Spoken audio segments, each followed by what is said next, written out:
అందరికీ నమస్తే అండి. ఈరోజు మనం సిఎన్ చంద్రశేఖర్ గారు రచించిన బంగారం అనే కథను విందాం. నువ్వు మా వాడితో ఓసారి మాట్లాడాలి, రాజారావు కృష్ణమూర్తితో అన్నాడు. ఏం, మీ వాడేమన్నా ప్రేమలో పడ్డాడా? నవ్వుతూ అడిగాడు కృష్ణమూర్తి. వాడి మొహానికి అదొక్కటే తక్కువ. ఎందుకురా వాణ్ణి అలా తక్కువ చేసి మాట్లాడతావు? వాడికేం తక్కువైందని? అందగాడు, ఆజానుబాహుడు, తెలివితేటలున్నవాడు, అన్నిటినీ మించి మంచి మనసున్నవాడు. నువ్వన్నవన్నీ నిజమే, ఒక్క తెలివితేటల విషయం తప్ప. ఇంటర్లో 95% మార్కులతో పాస్ అయ్యాడంటే వాడు తెలివైన వాడి కిందే లెక్క. ఇక ఎంసెట్ అంటావా? ఎంత కష్టపడి చదివినా 2-3 గంటల్లో వారి అదృష్టాన్ని తేల్చే పరీక్ష అది. కాస్త మనోధైర్యం కోల్పోయినా, కన్ఫ్యూజ్ అయినా ఫలితాలు తారుమారవుతాయి. మీ వాడి విషయంలో అదే జరిగి ఉంటుందని నా అభిప్రాయం. కారణాలు ఏమైనా వాడికి ర్యాంకు 10,000 దాటిందన్నమాట నిజం. మా ఆఫీసులో మా కొలీగ్ కొడుకు ఐఐటిలో సీటు సాధించాడు. ప్యూన్ కొడుకు బిట్స్ పిలానీలో సీటు తెచ్చుకున్నాడు. మా మేనేజర్ కూతురికి మెడిసిన్లో స్టేట్లో 4వ ర్యాంక్ వచ్చింది. వాళ్ళందరూ వాళ్ళ పిల్లల విజయాల గురించి చెబుతుంటే నా కొడుకు గురించి ఏమీ చెప్పలేకపోతున్నందుకు నాకెంత బాధగా ఉంటుందో చెప్పు. మానవుడి అశాంతికి కారణం కోరికలే అని బుద్ధ భగవానుడు చెప్పారు. మధ్యతరగతి మానవుడి జీవితంలో అశాంతికి కారణం అతను ఎప్పుడూ తనని పక్కవాళ్ళతో పోల్చుకుంటూ ఉండడమే అంటాను నేను. నీ అశాంతికి కూడా కారణం అదే. భరత్కు తన బాధ్యతలు తెలుసు. అందుకే హాస్టల్లో ఉండి చదవటం ఇష్టం లేకపోయినా నీకోసం విజయవాడ వెళ్ళాడు. ఎంతో కష్టపడి చదివాడు, కానీ అదృష్టం వరించలేదు. అయితే పిల్లల కృషిలో లోటు లేనంత వరకు మనం ఫలితం గురించి బాధపడనక్కర్లేదు. ఈసారి కాకుంటే మరోసారి రాణిస్తారు. ఏది జరిగినా అది మన మంచికే జరిగిందని, భగవంతుడు ఇంకేదో మంచిని మన కోసం సిద్ధం చేసి ఉంటాడని అనుకుంటే ఏ బాధ ఉండదు. నువ్వన్నది నిజమే, కానీ మనసు రాజీ పడటం లేదు అన్నాడు రాజారావు. నీ సహోద్యోగుల పిల్లలు సాధించిన విజయాలకు మనస్ఫూర్తిగా నీ అభినందనలు తెలియజేయి. ఆ విధంగా నీ మనసును సిద్ధం చేయి. అప్పుడు నీ మనసులో ఏ బాధ ఉండదు. ఇంతకు భరత్తో నేను మాట్లాడాలన్నావు, ఏ విషయం గురించి అడిగాడు కృష్ణమూర్తి. వాడు లాంగ్ టర్మ్ కోచింగ్ తీసుకుని మరోసారి ఎంసెట్ ఎంట్రన్స్ రాస్తే మంచిదని నా అభిప్రాయం. అలాగే ఐఐటి, బిట్స్, ఎన్ఐటి లాంటి పెద్ద పెద్ద కాలేజీల్లో సీటు కోసం ఎంట్రన్స్ రాయొచ్చు. వాటిలో సీటు వస్తే వాడి భవిష్యత్తు బాగుంటుంది. కానీ వాడు అందుకు సుముఖంగా లేడు. మన ఊళ్ళోని ఇంజనీరింగ్ కాలేజీలో చేరతానంటున్నాడు. వాడికి నువ్వంటే మంచి గౌరవం. నువ్వు వాడికి నచ్చచెప్పి లాంగ్ టర్మ్ కోచింగ్లో చేరేలా చూడు. తన అభిప్రాయాన్ని చెప్పాడు రాజారావు. తప్పకుండా నా ప్రయత్నం నేను చేస్తాను అన్నాడు కృష్ణమూర్తి. మరుసటి రోజు భరత్తో మాట్లాడాడు కృష్ణమూర్తి. రాజారావు కోరిక గురించి చెప్పాడు. సారీ అంకుల్, 2 ఏళ్ళు అమ్మా నాన్నలకు దూరంగా గడిపాను. గాలి వెలుతురు లేని గదుల్లో క్లాసులు, కంపు కొట్టే టాయిలెట్లు, రుచి శుచి లేని వంటకాలు, ఇవన్నీ నాన్నగారి కోసం భరించాను. చదువు తప్ప మరో లోకం లేకుండా గడిపాను. ఇక నా వల్ల కాదు. మన ఊళ్ళో మంచి కాలేజీలు ఉన్నాయి. 4 ఏళ్ళు ఇంటి పట్టునే ఉండి హాయిగా చదువుకుంటాను. పైగా ఐఐటి, ఎన్ఐటి లాంటి పెద్ద కాలేజీల విషయం వదిలేస్తే మిగిలిన ఏ కాలేజీలో చదివినా ఒకటే అని నా అభిప్రాయం. ఎటూ ఉద్యోగాలు బాగానే దొరుకుతున్నాయి అన్నాడు భరత్. కానీ మీ నాన్న ఆశలు ఆశయాలు కూడా నువ్వు అర్థం చేసుకోవాలి భరత్, చెప్పాడు కృష్ణమూర్తి. ఆయన ఆశల్ని అర్థం చేసుకున్నాను అంకుల్, కానీ అంతకంటే ఎక్కువగా నా బాధ్యతల్ని అర్థం చేసుకున్నాను. నాన్నకు ఆఫీసులో టెన్షన్లు ఎక్కువయ్యాయి. ఉదయం 10 గంటలకు ఆఫీసుకు వెళ్తే రాత్రి 8 గంటలకు కానీ ఇంటికి రాలేకపోతున్నారు. ఇటువంటి పరిస్థితుల్లో నేను ఊళ్ళో ఉంటే కనీసం ఇంటి పనులైనా పంచుకోవచ్చు. అమ్మ ఆరోగ్యం కూడా ఈ మధ్య కాస్త దెబ్బతింది. అమ్మను డాక్టర్ల దగ్గరికి తీసుకువెళ్ళటం, మందులు తెచ్చివ్వటం లాంటి పనులన్నీ నేను చేయవచ్చు. నేను ఊళ్ళో ఉంటే అమ్మకు ధైర్యంగా ఉంటుంది. కానీ నువ్వు ఈ పనులన్నీ చేయటం కంటే మంచి కాలేజీలో సీటు తెచ్చుకుంటేనే వాళ్లకు ఎక్కువ ఆనందం కలుగుతుంది అన్నాడు కృష్ణమూర్తి. ఒకవేళ లాంగ్ టర్మ్ కోచింగ్ తీసుకుని మళ్ళీ పరీక్ష రాసినా అప్పుడు ఇదే పరిస్థితి ఎదురైతే ఏం చేయాలి అంకుల్? పైగా 1 సంవత్సరం వ్యర్థమైందన్న విషయం నాపై మరింత ఒత్తిడిని పెంచుతుంది. మీ సలహాను కాదంటున్నందుకు ఏమనుకోకండి. దయచేసి మీరిద్దరూ నన్ను అర్థం చేసుకోండి అన్నాడు భరత్. భరత్ తనతో చెప్పింది రాజారావుతో చెప్పి వాడు చెప్పిన ప్రతి కారణం సరైందేనని నాకు అనిపించింది. తల్లిదండ్రులకు సంపాదించి ఇచ్చే కొడుకులు చాలామంది ఉంటారు, కానీ తల్లిదండ్రుల కోసం తప్పించే కొడుకులు చాలా తక్కువ మంది ఉంటారు. నువ్వు చాలా అదృష్టవంతుడివి రాజా అన్నాడు కృష్ణమూర్తి. స్నేహితుడి మాటలు రాజారావు మనసును కుదుటపరచలేకపోయాయి. మనం పిల్లలకు మంచి దారి చూపాలనుకుంటాం, వద్దు నేను ముళ్ళదారిలోనే నడుస్తానంటే మనం ఏం చేయగలం? అనుభవించని తెలుస్తుంది అన్నాడు రాజారావు. అలా అశుభంగా మాట్లాడుకు, వాడికి అంతా మంచి జరుగుతుందని ఆశిద్దాం, ఆశీర్వదిద్దాం చెప్పాడు కృష్ణమూర్తి. ఓ 4 రోజుల తర్వాత ఎదురింట్లో ఉంటున్న సీతారామయ్య కొడుకుతో పాటు రాజారావు ఇంటికి వచ్చి తన కొడుక్కి ఐఐటి కాన్పూర్లో సీటు వచ్చిందని, తామిద్దరం కాన్పూర్ వెళ్తున్నామని, తన భార్య ఇంట్లో ఒంటరిగా ఉంటుంది కాబట్టి భరత్ను రాత్రిపూట వాళ్ళ ఇంట్లో పడుకోమని కోరాడు. భరత్ అందుకు ఎంతో సంతోషంగా ఒప్పుకున్నాడు. మీరు నిశ్చింతగా వెళ్ళిరండి అంకుల్, అమ్మను నేను చూసుకుంటాను అని సీతారామయ్యతో చెప్పి ఆల్ ది బెస్ట్ వినోద్ అంటూ అతని కొడుక్కి చెయ్యి అందించాడు. కొడుకు ముఖంలో ఎటువంటి అసూయ గాని నిరుత్సాహం గాని కనిపించకపోవడం చూసి ఆశ్చర్యపోయాడు రాజారావు. వాడి తండ్రిగా తనే వాళ్ళ ముందు ఎంతో ఇన్ఫీరియర్గా ఫీల్ అవుతున్నాడు, మరి వీడిలో ఆ బాధ కనిపించదే అనుకున్నాడు. వాళ్ళు వెళ్ళిపోయాక లలిత హాల్లోకి వచ్చి మీకు టిఫిన్ తీసుకురానా అని అడిగింది రాజారావుని. వద్దు, కడుపు నిండిపోయింది అన్నాడు రాజారావు విసుగ్గా. అప్పుడే అక్కడికి వచ్చిన భరత్ దెబ్బతిన్నట్టు చూశాడు తండ్రి వైపు. తర్వాత మౌనంగా తన గదిలోకి వెళ్ళిపోయాడు. ఆ క్షణంలో ఎందుకో కొడుకుపై విపరీతమైన జాలి కలిగింది రాజారావుకి. నువ్వు మా వాడితో ఓసారి మాట్లాడాలి 4 ఏళ్ల తర్వాత రాజారావు కృష్ణమూర్తితో అన్నాడు. ఏం, నువ్వు గేట్ ఎంట్రన్స్ కానీ జిఆర్ఈ కానీ రాసి పై చదువులు చదవమంటే వాడు సాఫ్ట్వేర్ ఉద్యోగంలో చేరతానని అంటున్నాడా అన్నాడు కృష్ణమూర్తి నవ్వుతూ. కాదు, నేను సాఫ్ట్వేర్ ఉద్యోగంలో చేరమంటే వాడు తను చదివిన కాలేజీలో లెక్చరర్గా చేరతానంటున్నాడు. నువ్వు వాడికి కాస్త నచ్చ చెప్పు. రాజారావు చెప్పింది విని ఆశ్చర్యపోయాడు కృష్ణమూర్తి. సాఫ్ట్వేర్ ఉద్యోగం దొరికితే తమ జీవితాశయం నెరవేరినట్లు ఫీల్ అవుతుంటారు చాలామంది కుర్రవాళ్ళు. ఆ కంపెనీలు ఇచ్చే జీతాలు ఎలాంటివి మరి? ఈ భరత్ అటువంటి ఉద్యోగం వద్దనుకుని ప్రైవేటు కాలేజీలో లెక్చరర్గా పోస్ట్ కోరుకోవడం ఏమిటి? ఒకవేళ తను ఇంటర్వ్యూలో నెగ్గలేరని భయపడుతున్నాడా అనుకున్నాడు. తన అనుమానం భరత్తో చెప్పి నీకు ఇంగ్లీష్లో మంచి వొకాబులరీ ఉంది, సాఫ్ట్వేర్ కంపెనీలు కోరుకునే కమ్యూనికేషన్ స్కిల్స్ చురుకుదనం నీలో ఉన్నాయి, నీకు తప్పకుండా మంచి ఉద్యోగం దొరుకుతుంది భరత్ అన్నాడు కృష్ణమూర్తి. నాకు అటువంటి ఉద్యోగాల పట్ల ఆసక్తి లేదు అంకుల్. పొద్దున్నుంచి రాత్రి వరకు గానిగెద్దుల్లా పనిచేయాలి, లీవులు కావాల్సినప్పుడు దొరకవు, జాబ్ సెక్యూరిటీ కూడా ఉండదు, చెవికో సెల్ ఫోను చేతికో ల్యాప్టాపు ఇస్తారు, ఇక మనకు ప్రైవసీ అంటూ ఉండదు, వాళ్ళు రమ్మన్నప్పుడల్లా వెళ్ళాలి, చేయమన్న పనంలా చెయ్యాలి అన్నాడు భరత్. డబ్బు సంపాదించాలంటే కాస్త కష్టపడక తప్పదు భరత్ అన్నాడు కృష్ణమూర్తి. జీవితంలో డబ్బు అవసరమే కానీ అంకుల్, కానీ డబ్బే జీవితం కాకూడదు. జీవితంలో మనకు ఆనందాన్ని ఇచ్చేవి ఎన్నో ఉన్నాయి, అవన్నీ చూడకుండా అనుభవించకుండా బ్యాంక్ బ్యాలెన్స్ చూసుకుంటూ జీవితాన్ని గడపడం నాకు ఇష్టం ఉండదు. పైగా సిటీలో 25,000 సంపాదించడం, మన ఊళ్ళో 15,000 సంపాదించడం ఒకటే నా దృష్టిలో. నీ జీతం 25,000 దగ్గరే ఆగిపోదుగా భరత్, ఇంకా ఎంతో పెరుగుతుంది. ఆ స్థాయిలో జీతం ఇక్కడ పెరగదు.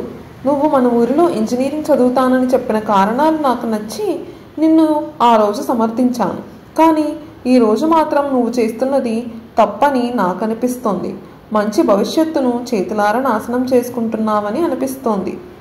మనిషికి జీవితంలో ఎదగాలనే ఆశ తపన ఉండాలి భరత్, అవి లేకపోతే మనిషిలో పురోగతి ఉండదు. నాకు ఎదగాలని ఉంది అంకుల్, నాకు ఎన్నో ఆశలు ఉన్నాయి. ఈ 4 ఏళ్ళు కీబోర్డు నేర్చుకున్నాను, అందులో మరింత కృషి చేసి గుర్తింపు తెచ్చుకోవాలనుకుంటున్నాను. నేను అనుకున్నది సాధించిన రోజు మీరు నా నిర్ణయాన్ని సమర్థిస్తారు చెప్పాడు భరత్. నువ్వు సాఫ్ట్వేర్ ఉద్యోగం చేసుకుంటూ కూడా వాటిని కంటిన్యూ చేయొచ్చు భరత్. పైగా సిటీల్లో వాటిని నేర్చుకోవడానికి, నేర్చుకున్నవి ప్రదర్శించడానికి అవకాశాలు ఎక్కువ. అటువంటి ఉద్యోగాల్లో ఖాళీ సమయం ఎక్కడుంది అంకుల్? భరత్ ప్రశ్నకు సమాధానం చెప్పలేకపోయాడు కృష్ణమూర్తి. భరత్ తన నిర్ణయం మార్చుకోడని అర్థమైంది అతనికి. చివరి ప్రయత్నంగా కనీసం మీ నాన్న సంతోషం కోసమైనా ఆయన చెప్పినట్లు విను భరత్ అన్నాడు. పక్క వాళ్ళ పిల్లలతో నన్ను పోల్చుకోకపోతే ఆయన సంతోషంగానే ఉంటారు అంకుల్. ఆయన్ని సంతోషంగా ఉంచాలనే నా ప్రయత్నం కూడాను. సీతారామయ్య అంకుల్ని చూస్తున్నారుగా, కొడుకు ఎక్కడో దూరంగా ఉన్నాడు. ఆయనేమో ఆస్తమా పేషెంట్. కరివేపాకు దగ్గర నుంచి కరెంటు బిల్లు దాకా అన్నీ ఆయనే చూసుకోవాలి. ఓ అర్ధరాత్రి ఆయనకు బ్రీతింగ్ ప్రాబ్లం ఎక్కువైతే నేను వెళ్ళి డాక్టర్ని పిలుచుకొని వచ్చాను. అటువంటి ఇబ్బంది అమ్మకు కానీ నాన్నకు కానీ వస్తే ఎవరు చూసుకుంటారు చెప్పండి. అందుకే నేను వారిని విడిచి వెళ్ళదలుచుకోలేదు. నీ ఇష్టం అన్నాడు కృష్ణమూర్తి నిరుత్సాహంగా. అతి తక్కువ కాలంలో మంచి లెక్చరర్గా విద్యార్థుల అభిమానాన్ని సంపాదించాడు భరత్.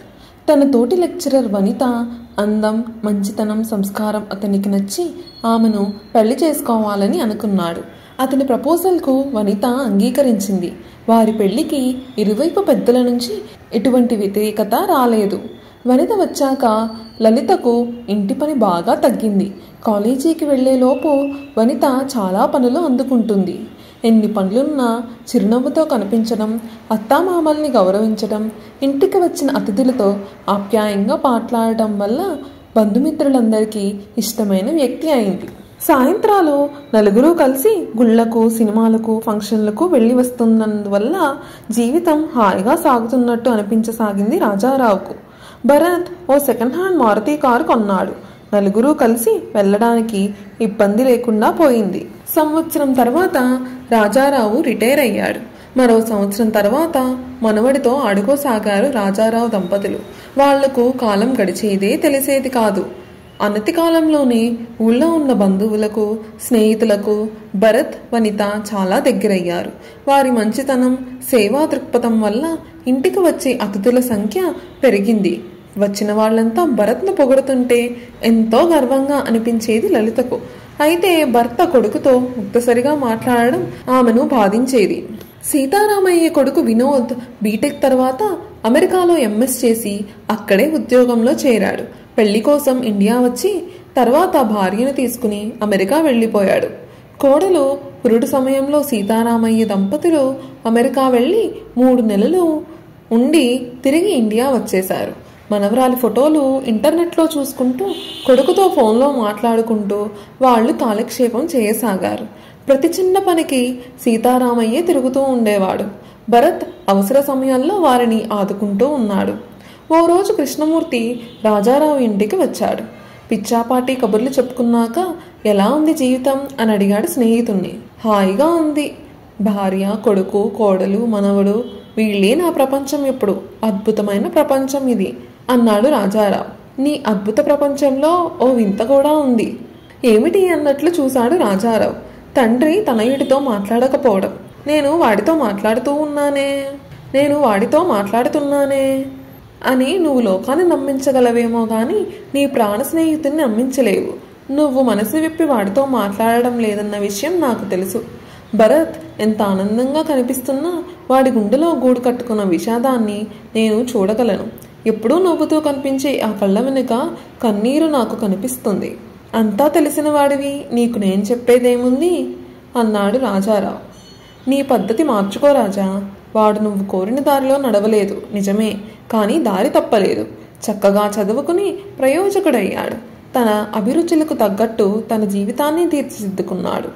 మీతోనే ఉంటూ ఈ కాలంలో చాలామంది తల్లిదండ్రులకు దొరకని అదృష్టాన్ని మీకు కలగజేశాడు. వాడి మనస్సు పూర్తిగా విరగకముందే నువ్వు మారితే మంచిది సలహా ఇచ్చాడు కృష్ణమూర్తి. తండ్రి కొడుకుల మధ్య గ్యాప్ రాకూడదు. వచ్చాక దాన్ని తొలగించడం కష్టం. నువ్వు ప్రయత్నమే చేయకుండా ఫలితం రాలేదంటే ఎలా? మావాడు మమ్మల్ని తన దగ్గరకు వచ్చేయమంటున్నాడు. ఈ నెలాఖరున మేము హైదరాబాద్ వెళ్ళిపోవచ్చు. ఆలోగా నీ నుంచి మంచి వార్త వినాలని ఆశిస్తున్నా. కృష్ణమూర్తి వెళ్ళిపోయాడు. రాజారావు చాలాసేపు ఆలోచిస్తూ ఉండిపోయాడు.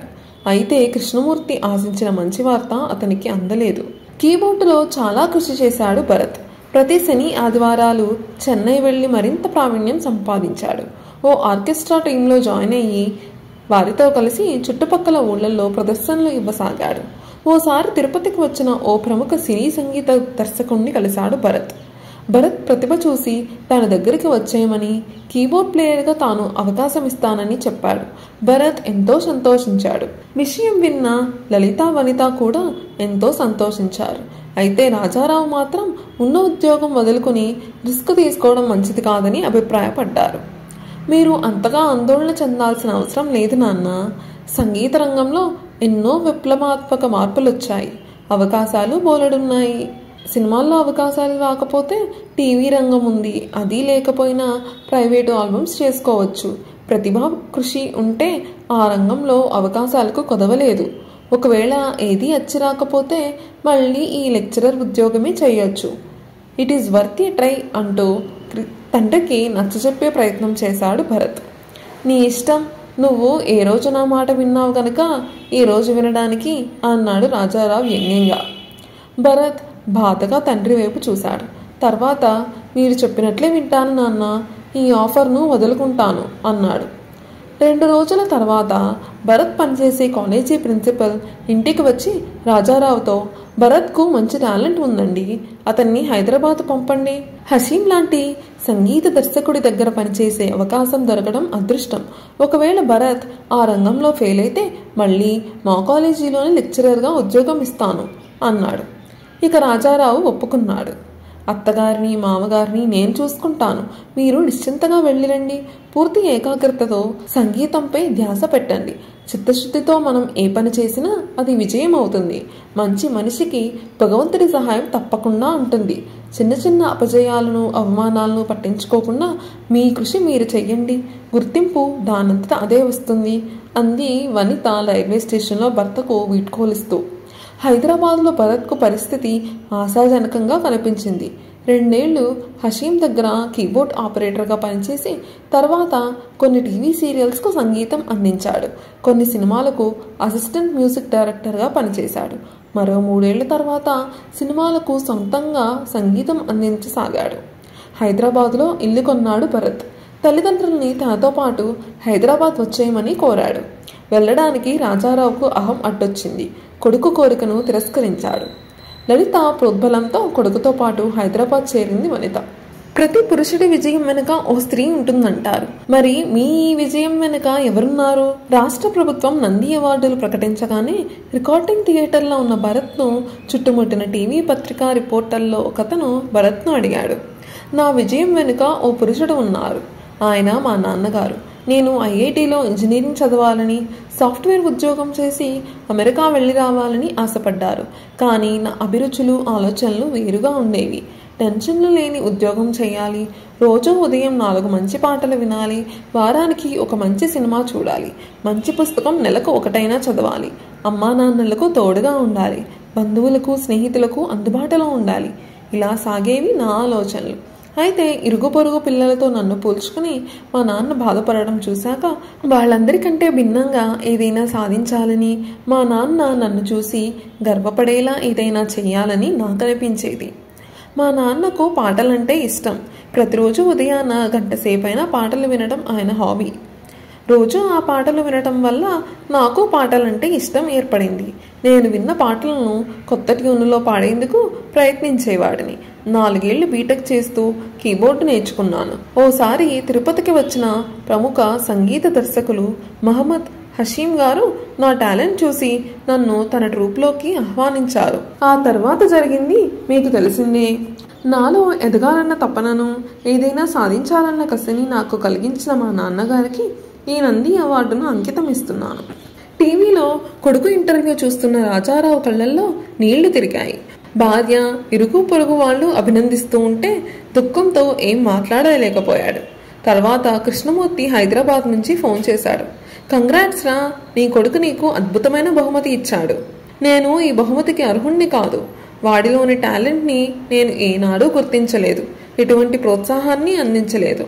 వాడు నా కోసం తప్పించాడు, నేను వాడిని శపించాను. నా మాటలతో కొన్నాళ్ళు, మౌనంతో కొన్నేళ్లు బాధించాను. నా ముఖంలో ఆనందం కోసం 10 ఏళ్లు శ్రమించాడు వాడు. వాడి ముఖంలో ఆనందం కోసం ఓ మంచి మాట, ప్రోత్సాహకరమైన పదం ఇన్నేళ్లలో ఒక్కసారి కూడా నేను చెప్పలేకపోయాను. చాలామంది ఐఐటి స్టూడెంట్లు, సాఫ్ట్వేర్ ఇంజనీర్లు సాధించలేని విజయాన్ని వాడు ఈరోజు సాధించాడు. రాష్ట్రం మొత్తం ప్రజానికానికి తెలిసిన వ్యక్తి అయ్యాడు. నేను ఎన్ని మాటలున్నా వాడు నోరెత్తేవాడే కాదు. ఈరోజు వాడు తన చేతలతో నన్ను గెలిచాడు. వాడు బంగారం రా. రాజారావు ఏడుస్తున్నాడు పశ్చాత్తాపంతో. అతని కళ్ళు వర్షిస్తున్నాయి ఆనందంతో. ఈ కథ ఇంతటితో సమాప్తం. మరో మంచి కథతో మళ్ళీ కలుద్దాం. అంతవరకు సెలవు. నమస్కారం.